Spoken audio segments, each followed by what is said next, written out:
नमस्कार मित्रांनो, तुमच्यासाठी आज आपल्या चॅनलवरती देशभरातील ठळक व महत्त्वाच्या बातम्या. चला तर पाहूया मग आता ह्या बातम्या काय आहेत त्या.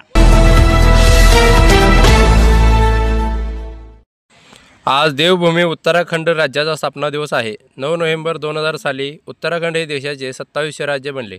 या निमित्ताने आज देशाचे पंतप्रधान नरेंद्र मोदी उत्तराखंड दौऱ्यावर आहेत. ते राज्य स्थापनेच्या रौप्य महोत्सवात कार्यक्रमात सहभागी होणार आहेत. आज म्हणजे 9 नोव्हेंबर रोजी हा समारंभ आयोजित करण्यात आला आहे.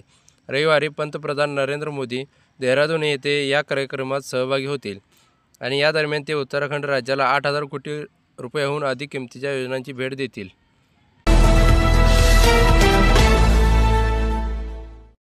आपल्या देशाच्या राष्ट्रपती द्रौपदी मुर्मू या अंगोला दौऱ्यासाठी रवाना झाल्या आहेत. अंगोला हा भारताच्या एकूण निर्यातीमध्ये सुमारे 10% भागीदार ठेवतो. सध्या राष्ट्रपती मुर्मू अंगोला आणि काही इतर देशांच्या दौऱ्यावर आहेत. 10 रुपयाचे डिजिटल गोल्ड खरेदी करत असाल तर सावधान, गुंतवणूकदारांसाठी ते धोकादायक, सेबीचा कडक इशारा. सेबीने गुंतवणूकदारांना डिजिटल गोल्डमध्ये गुंतवणूक करण्याबद्दल सावधानतेचा इशारा दिला आहे. डिजिटल गोल्ड प्लॅटफॉर्ममध्ये केलेल्या गुंतवणुकीला सुरक्षा नसेल असं सेबीनं म्हटलं आहे. भारतातील शेअर बाजारातील नियामक संस्था सेबीला डिजिटल गोल्डमध्ये गुंतवणूक करणाऱ्यांना इशारा दिला आहे. सेबीने म्हटले आहे की काही ऑनलाईन प्लॅटफॉर्म्स अशा प्रकारची उत्पादनं विकत आहेत जे सेबीच्या नियामक कक्षेत येत नाहीत. त्याचाच अर्थ यामध्ये गुंतवणूक करणाऱ्या गुंतवणूकदारांना कोणत्याही प्रकारचं संरक्षण किंवा गुंतवणुकीला संरक्षण मिळणार नाही. सेबीनं या संदर्भात एक पत्रक जाहीर केले आहे. त्यानुसार काही डिजिटल किंवा ऑनलाईन प्लॅटफॉर्म्स डिजिटल गोल्ड किंवा ई गोल्डच्या रूपात गुंतवणुकीची संधी देत आहेत. मात्र ही उत्पादनं सिक्युरिटी किंवा कमोडिटी डेरिव्हेटिव्ज नाहीत. त्यामुळे त्याच्यावर सेबीचं नियंत्रण नाही. अशी उत्पादनं गुंतवणूकदारांना जोखमीत टाकू शकतात.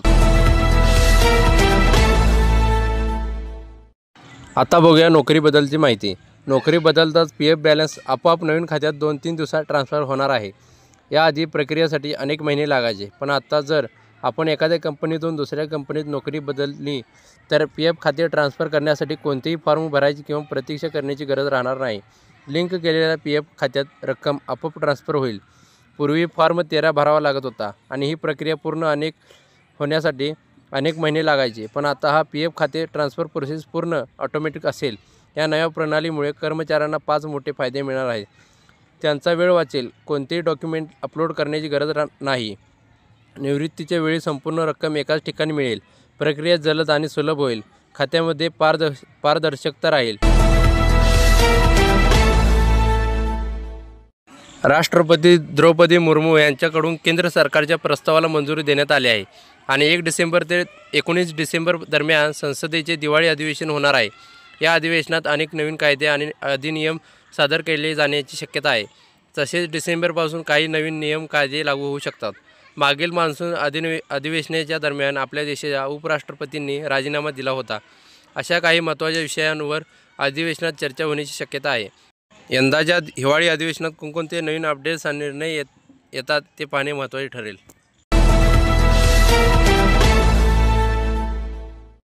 डॉलरच्या वाढत्या किमतीमुळे सलग 3ऱ्या आठवड्यात सोन्याच्या दरात घसरण झाली आहे. सध्या सोन्याचे ताजे दर पाहिले तर या आठवड्यात सोने 670 रुपयांनी स्वस्त झाले आहे, तर चांदीच्या किमतीत 850 रुपयांनी घसरण होऊन ते सुमारे 1,48,275 रुपयांनी आले आहे. सध्या सोन्याचा दर प्रति 10 ग्रॅम 1,20,100 रुपयांवर आला आहे असून या सलग 3रा आठवडा आहे ज्यात सोन्याच्या किमतीत घसरण पाहायला मिळत आहे. कॉमेडियन कपिल शर्माच्या कॅनडामधील कॅफेवर गोळीबार झाल्याची घटना घडली होती. या प्रकरणात आता कॅनडा सरकारने तेथील 3 आरोपींना देशाबाहेर हद्दपार केले आहे. सरकारच्या वतीनं हा निर्णय घेण्यात आला असून या प्रकरणात आणखी 78 आरोपींना देखील हद्दपार करण्याची तयारी सुरू असल्याची माहिती देण्यात आली आहे. देशभरात सध्या बागेश्वर धामचे पंडित धीरेंद्र कृष्ण शास्त्री यांच्या सनातन हिंदू एकता पदयात्रेची जोरदार चर्चा सुरू आहे. दिल्लीच्या छतरपूर मंदिरातून सुरू झालेली ही यात्रा वृंदावनपर्यंत जाणार असून शास्त्री यांनी सांगितले आहे की भारत हिंदू राष्ट्र बनेपर्यंत हे आंदोलन सुरू राहील. या दरम्यान मध्य प्रदेशातील दतिया येथे यांच्या विरोधात पुतळा जळल्यामुळे हिंसाचार उसळला असून पोलिसांना लाठीचार्ज करावा लागला आहे. या पदयात्रेमुळे दिल्ली मथुरा मार्गावर वाहतूक बदल करण्यात आली आहे.